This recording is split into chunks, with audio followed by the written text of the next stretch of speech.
Hey everybody, welcome back to Slow Your Roll. I'm Cody. I'm Alex. And today we are going to be doing a few more RPG horror stories from the subreddit RPG Horror Stories. So, Alex, take it away. Absolutely. Okay, I'm excited. Not really my story, but it's been on my mind for a bit. Not sure if it fits here, but here it goes. So my friends and I have been playing D&D for a couple of years, and it's a blast. Me and my best friends take turns DMing. The party's very supportive of us, and we are very happy with our table. Turns out, even the quietest in the party excitingly spills the details of our campaigns to his little sister, who's also into D&D. Just in another table. We all hung out on New Year's Eve, and his sister was there. We got to talking about D&D and reminiscing about this I'm always bad at this word. Artificer dungeon I made up with all these tricky traps. One player brings up the fact that I made them paranoid of doors, and out of the blue, the little sister says, "Doors? What do you mean? What's so scary about doors?" And like the whole group was like, "Yeah, I went a bit crazy with traps and puzzles, and now they're all door phobic." She's like, "Traps? Doors? What are you talking about?" So it's clear to see that this person is playing a very different game of D&D. Yeah, I guess. She's been playing in her campaign for years. That is almost her only experience of D&D. She says everyone, DM included, is a seasoned player, and most of them are voice actors, while she's still in school and a new player. So she thought it was normal. Anyway, she says that all the doors are opened for them by someone. What do you mean, opened by someone? What? You're right. I mean, either there are 0 doors or NPCs go out of their way to open them for us. What? I thought it was just the way things worked. Huh. Weird. Did the DM explain why? Apparently, it's all about the main character, Birch, not his real name. Everyone loves him. As a matter of fact, the town hub is called Birchville. He's a war hero seeking revenge for his dead family, and our final goal is to help him out. Wait, what? D&D is supposed to be a team effort. Yeah, no, Birch is the star. We're just secondary characters. I wrote my backstory for fun, but the DM never really bothered to read it. More than once, Birch went out on a 4-hour tangent side quest by himself, and I had to sit there quiet and got told, "We're not useful in these types of sessions." Kinda sucks. My heart goes out to this girl. Shy, insecure, but sweet. She's not in the best headspace right now, and I think that listening to that, "You're not important, just here to serve someone else," every week is not beneficial for her mental health. So I told her to bail on that group. And then she says, "Oh, they're writing a book about it. One's a writer and another's an artist. I guess it'd be cool to be a part of their project, even though I wish I could have gameplay like you guys." Thing what is, in the... I'm sorry. I'm sorry.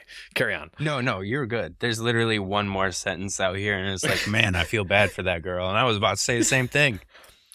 What in the heck? How did this happen? I have no clue, dude. That is wild. Right. Like, where did people find these types of groups?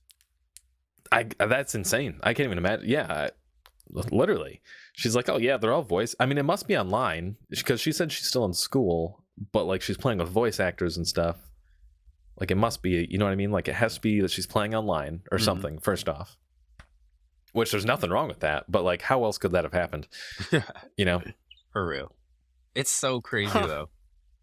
And wow, I can't even imagine that. That's just befuddling. Oh, absolutely.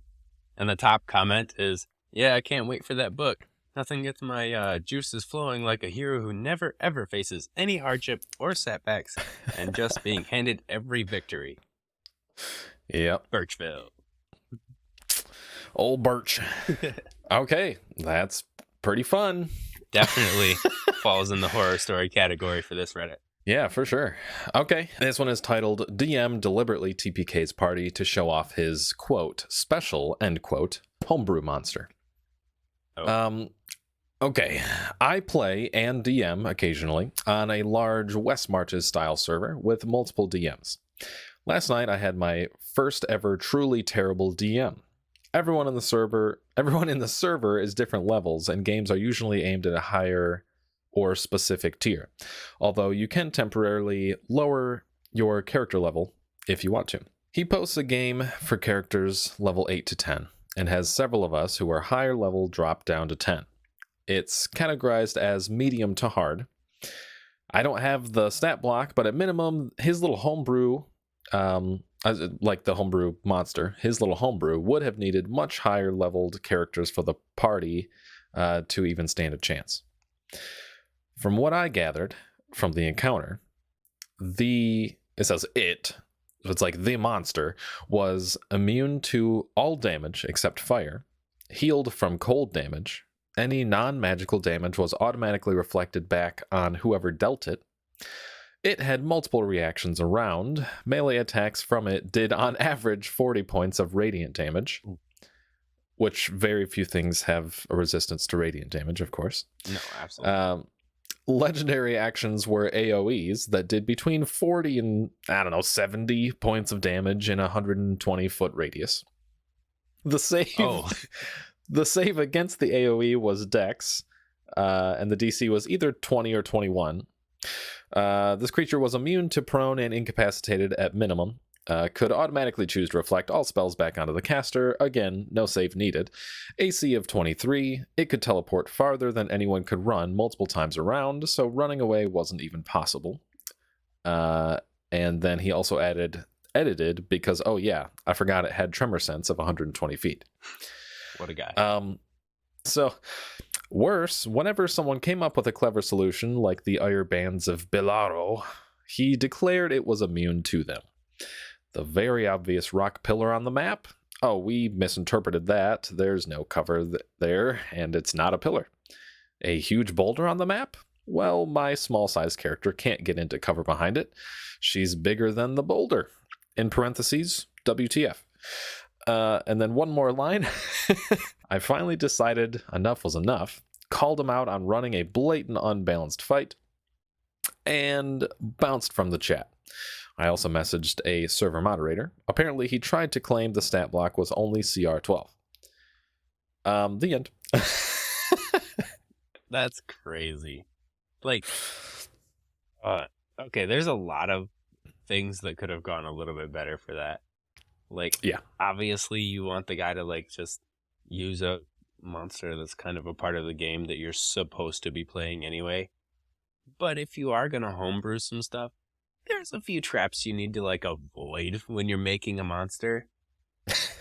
Like, the first couple of descriptions, right? When you were, like, naming off the monster, I was like, oh, cool. Mm-hmm. Like, you can only affect it with one type of damage, so it's like a puzzle. Mm. And then you were like, 40 radiant damage, and I was like, oh, so it's not a puzzle. Oh, so it's Elden Ring. Yes. That's pretty tough. I mean, okay, so to me, I can't help but wonder with that many things, like, if this guy had a stat block for this monster that he was running, he kind of just, like, threw it away, I would guess. You know what I mean? Like, the first time that someone was like, let's hit him with cold damage. And then he's like, oh, well, he actually healed. Like, maybe that's something that's like, this was a feature I made for the monster. But the second that it's like, let's see, it was immune to prone and incapacitated. Like, I feel like that was just, maybe the players got a leg up and they're like, then he falls prone because he failed to save. And then the DM's just like, nah. Yeah. And nope. If you are going to have, like, super cool monsters that do super cool things, you kind of have to have a reason for why they're able to do it. Like, yeah, if it's immune to prone, then, like, oh, cool, it's an ooze, right? But, like, if it's immune to, like, fire, and maybe it's a fire giant. Like, it has to have a reason for those. Sure. 100%. One of the first comment actually is very simple. It says, so if I'm hearing this right, automatically reflects all non-magical damage and can at will reflect all magical damage. So even without anything else in the monster stat block, you literally can't damage it. Like, you can't hurt this thing. For real. All right. This one is actually really funny, but this is something that everyone can probably learn from. If you're going to make some homebrew, make sure it's balanced and everyone's good with it. So, yep. Party member uses lucky feet on me. Not a real RPG horror story, as it was pretty low stakes, but still thought it would fit. So, as a precedent, my DM ruled that the lucky feat let you reroll any roll, not just yours or people who attacked you, and that you could use it more than once on a roll. Everybody thought it was funny. One time, we were rolling to see who would get a magic item, and I had rolled a 16, better than everyone else in my group. The lucky party member didn't like that, and used the lucky roll to make me reroll, and I ended up getting a natural 20. Obviously, excited as can be, they then made me reroll again. And I got a 2, giving the magic item to a third party member that wasn't even the lucky person. So we had a discussion about it after the next session, and we're using the normal lucky rules now. Yeah. Okay, so it's actually awesome. That's one of those things too, like as a player, if you want the game to be fun at your table, just even as the player, do whatever you can to reward cool moments. You know what I mean? Mm-hmm. So like, even if you're the guy that's like, nope, you have to re-roll that because I want to do better than you. The second they rolled a natural 20 instead because you made them re-roll, oh man, at that point I'd just be like, I can't even compete with that even if I wanted to. I'd like to make it a big deal and then it's fun. But he's like, nope, do it again. Right. And it might be a little bit different if everybody had the lucky feat, but it still feels a little bit cutthroat. For sure. That's pretty intense. I could actually see that being a homebrewed lucky feat though, where you could, I don't like the idea of like making an ally or like someone, another player re-roll something necessarily, but it would be kind of cool to have, instead of like the 3 lucky dice or whatever, you just actually get 1 roll per long rest. That's like, you can pick any roll that anyone rolls, monsters or whatever, but you only can do it once. And like, that's kind of a little bit more extreme, but still good lucky feat. That would be cool. And I think some RPGs have it like a fate roll. Yes. Almost just yanked my headphones out of my head, but that's all right. Good. This one is titled Rolled a Bit. Guess I'm done this session. Okay. A few years ago, I was part of a group that alternates who runs the game. The next DM decided that he wanted to do a world based on the anime, quote, "Is it wrong to pick up girls in a dungeon?" end quote, which I've never heard of, but it sounds kind of funny. Prior to the game, I told him it would be a hard sell for me, as D&D is a terrible system for that type of game. Fast forward, and the game is starting. I decided, well, any D&D is better than none. I was wrong. Big surprise. The DM has each player roll a d4 to see what level of this monolithic dungeon our respective characters made it to before the game started. 2 people rolled a 2, and the other rolls a 1. I roll a 4, and proceed to be left out of anything for the rest of the 3-hour session. I bite my tongue, and hope it gets better over time. 2 months later, and we find a puzzle box. The DM has decided that a NPC is the only one who can solve it. I'm playing a warlock who at this point doesn't sleep. I decided I can just brute force my way through the puzzle box. Tried spells to break it, and nothing. Tried dispelling the box, and nothing. I'm guessing it means like dispel magic kind of thing. Yeah. So now I just have to spend time and solve this puzzle. Cool, I don't sleep. Shouldn't take long. Nope. Takes 4 months in-game, which is the exact same amount it would have taken the NPC, according to the DM. Thing is, to determine how long it took me to solve the box, that was left to intelligence checks that I got an 18 and a 19 on.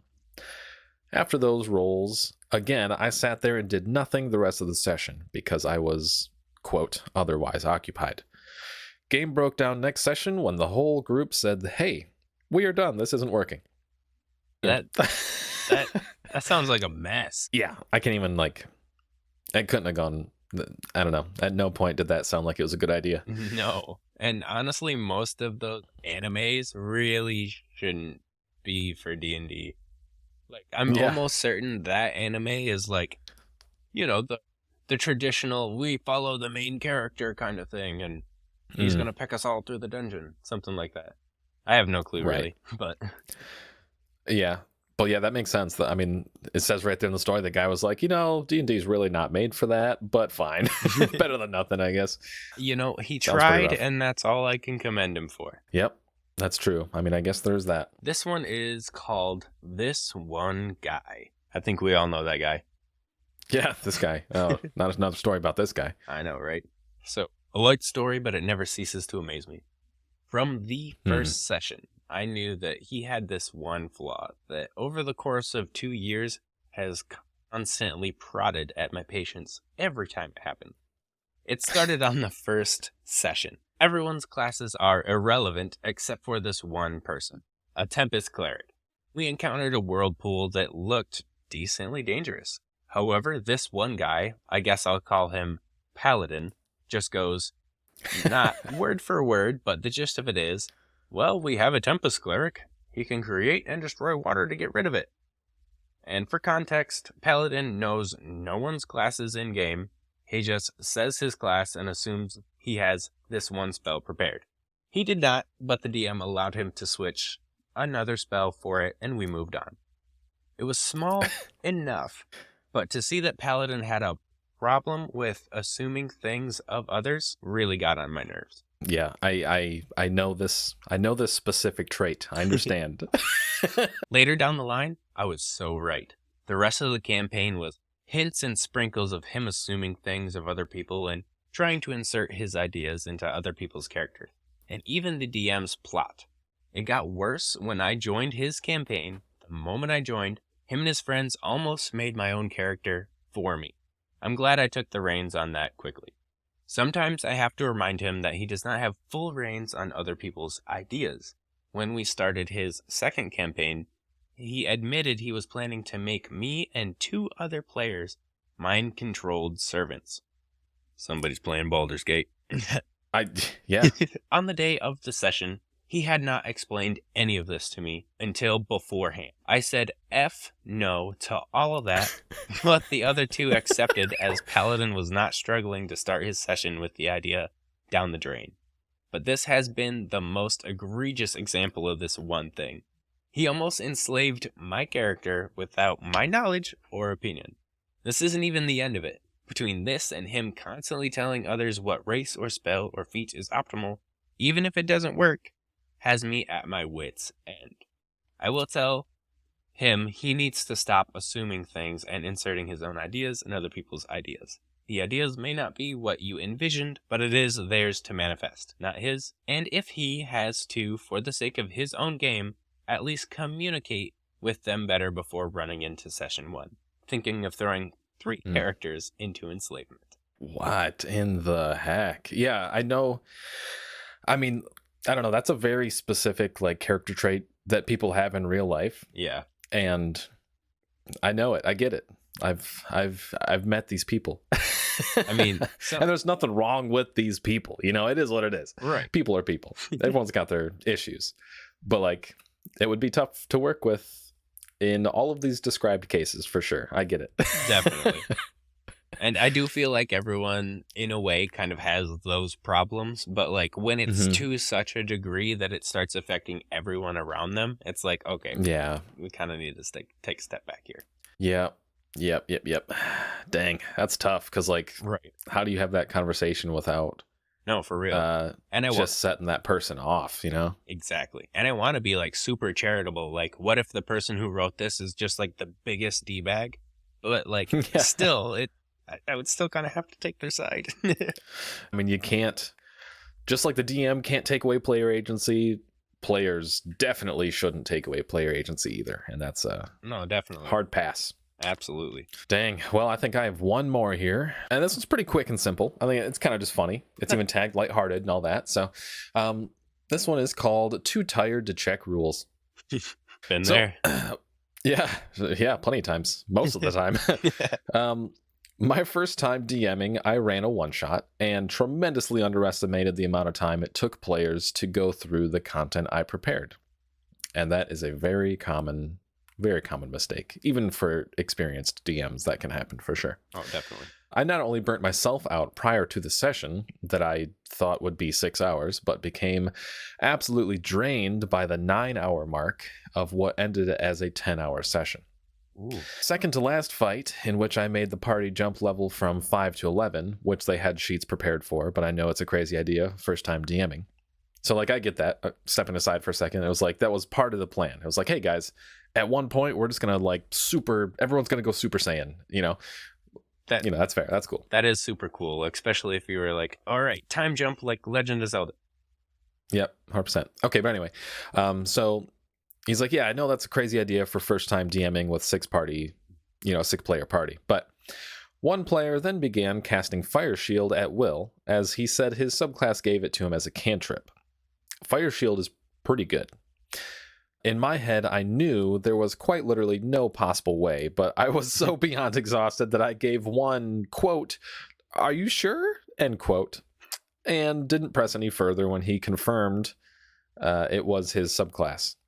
So he's just like, I don't know, man. That seems like a lot. And this guy's like, yeah, it is, though. He's like, so it didn't have a tremendous impact on the game, as we were pretty close to ending, but what happened was the player was playing a Wildfire Druid and thought the extended spell list was a list of spells that he could cast as cantrips.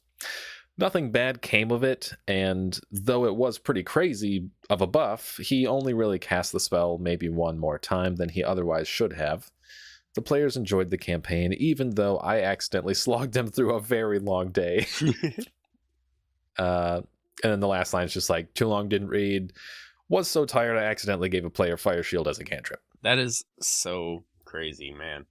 Like, first of all, mouth dropped open as soon as they said 9-10-hour session. What? Yeah, I know it. That room smells. That room smells. Yeah. But like, man, that's crazy. That's a long time. I mean, I would be down for it, but it would be an event. It'd be like a mega event where it's like, okay, we're going to play a crazy long game of D&D today. And it's just, there'd have to be some things making it a special event. Like I couldn't do that just because. Definitely. That's like everyone is now not in the state we're supposed to be in, and we kind of all have to do something. Yeah, literally. I'd have to take like an hour break. If I was DMing that, I'd have to take an hour break, like 30 minutes just to relax, and then 30 minutes to like recap everything that's happened and plan for basically a second session. Right. Sometimes I end up like binging an audiobook for like 5 or 6 hours, and then I'll be like, what's happened in this thing? Like I can't retain all that. Yeah, for real. The first comment, I gotta say his username because it's awesome. The first comment by Gatorade Nipples All right. Said, "Holy S, do not run 10-hour sessions." It's like, there's your problem. Cut that crap in half, max, for a one-shot. He's like, 5 is pushing it, but most published adventures intended for one-shots are made to fit like a 3 to 5 hour range. Take that as your guideline for how long a session should be, especially if it's a one-shot. And then later on, he's commented again, and he's like, oh, I forgot or didn't read that this was your first session. So, but yeah, that's pretty funny. First session, man, that's a pro DM in the making right there. Yeah, he's ready to go the distance, baby. Honestly, that was a really cool story. Nice and lighthearted, and yeah. I do really think that could be an interesting plot device if anyone ever pulled that off correctly. Mm-hmm. Like you guys are actually level 5 or 6, and then Legend of Zelda's like everyone's now level 9. That would be cool. Yeah, for sure. Yeah, it's actually a pretty cool idea. Like as soon as I read that and understood it, I was like, oh, I might use that. That's cool. Like especially right. For a one shot, because you could start at like level 2 or 3 where you've got your subclass, but the character sheet is super easy, and then like boom, level 7 to 10 or something like that for the final fight or something would be kind of fun and wild. Oh, definitely. Especially if you could do it with like there's 2 or 3 good NPCs that like everyone got like used to or something. We get 4 or 5 sessions in, and then the time skip happens, and then like we were taken away from time, and now those NPCs that we grew up with are our enemies, or we have to save them or something. That'd be cool. Yeah, for sure. Very cool. That's a fun idea. I like that. So you're running the one shot? No, I'm just kidding. Yeah. Thanks so much for watching, everybody. If you like those RPG horror stories, make sure to like, comment, or subscribe for more. And if you have your own, please leave them down in the comments so we can read them too.